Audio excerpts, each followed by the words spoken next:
Naka-latest nila ng Note 50 series natin, yung Pro Plus 5G natin, tapos yung Note 50 Pro 4G, saka yung non-Pro na 4G. Ano, yan. So, available na po dito. Ay mga diskarte, welcome po din sa ating YouTube channel sa Diskarte Pinitaya. So, bumalik nga pala tayo ng SM Taytay sa may second floor, sa may Cyberzone, dito sa may Infinix Care Store. Then, kasama natin si Ma'am Evelyn. Ayan. And then, good news po, available na sa kanila yung Note 50 series natin na Infinix, yung Pro Plus, saka yung Pro 4G, saka yung non-Pro na 4G. Yan, so alamin natin yung presyo nila ngayon. And then sa mga nagtatanong sa atin kung available pa rin ba yung 035G natin, so may stock pa rin sila dito. So ayan mga diskarte, marami silang stocks, no? Kaya sa mga interesadong bumili ng ganitong unit, yung 035G natin, so may stocks pa sila. Kaya punta na po kayo dito. So tulad ng dati, kung may mga inquiries po kayo, so lalagay natin yung contact number po lang sa comment section or sa description. So ayan, huwag natin ito patagalin. Sa hindi pa nakasubscribe, mag-subscribe na po kayo para lagi po kayo updated sa mga video yung ina-upload natin. So tara, start na natin ito.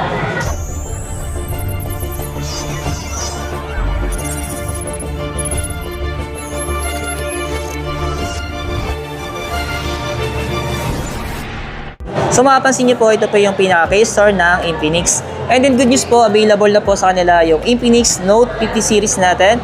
And then may display na sila dito ng Pro Plus. Magkano yung Pro Plus natin? 17,999. Tapos may Pro natin magkano? 11,999. Ayan. Tapos yung non-Pro? 8,999. Ayan. So may stocks na po sila. Wala lang po silang display no, kasi kakarating lang. Pero mami, sa presyo natin ng mga 035G natin, so magkano siya ngayon? 10,999. Ayan. Tapos mo yung installment na meron tayo dito, home credit saka Home credit card. ayun lang. Pero standard loan lang siya. So, sa madaling salita, mga diskarte, meron po siyang interest. Yes po. Ayan. Ma'am, wala kayong previous dito? Wala. Wala kayong previous. Inclusion na sa box. Unit lang talaga. Ayan. Tapos mas next natin itong 045G natin. So magkano naman presyo niya? 16,999. Yung presyo niya. So ito yung 256. Yes. Tapos sa mga gaming phone natin, ma'am, ito, yung GT20 Pro 5G natin. So magkano presyo nito? 15,999. Ayan. Ma'am, wala ka kasamang gaming kit nito? Wala na. Unit na lang talaga. Ayan, sa mga nagtatanong sa atin, ano? Next naman natin, ma'am, yung Note 40 5G natin. So magkano naman presyo nito? 9,999. Ito yung naka 512. Ayun, no? Tapos mga sa Hot 50 Pro Plus natin. 8,499. Ito ba yung ano, yung curved Curved display? screen, yes. Tapos naka AMOLED na. Yung slim. Okay. Tapos itong mga Pro lang, magkano to? 7,499. Yung presyo niya. Ayan. Siyempre yung non-Pro, magkano ma'am? 6,999. So ito naka-rate siya, no? Mataas na rin yung RAM niya. 8256 na rin siya. Oh. Sa mga budget natin, ma'am, sa Hot 50i natin, magkano yung presyo nito?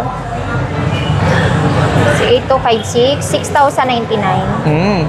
Tapos, next natin yung 4256, magkano siya? 5,499. So, pinagkaiba lang, RAM lang. Yes. Ayan. Same sila ng 256. Siyempre, sa pinaka-budget natin, ito na yung pinaka-budget natin, no? Yes. Smart 9. So, magkano naman presyo ng Smart 9 ng 4128?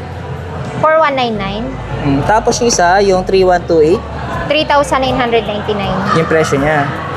Tapos, dito naman tayo sa 64, 3,499. yung presyo nito. Ayan. So, ito mga diskarte, mabilis lang ginawa natin video dito kasi presyo lang po tayo. So, in-update ko lang po kayo sa pinaka-latest nila dito sa Infinix Note 50 series natin. So, available yung tatlong variant. Ayan, yung Pro Plus 5G natin, tapos yung Note 50 Pro 4G, saka yung non-Pro na 4G. Ano, ayan. So, available na po dito. Ulitin ko lang. Dito lang sa may SM Taytay, second floor. Ayan. So, punta na po kayo. Hanapin nyo na po yung Infinix Care Store. And then, maraming salamat kay Ma'am Evelyn. Ayan. Thank you, ma'am. Thank you.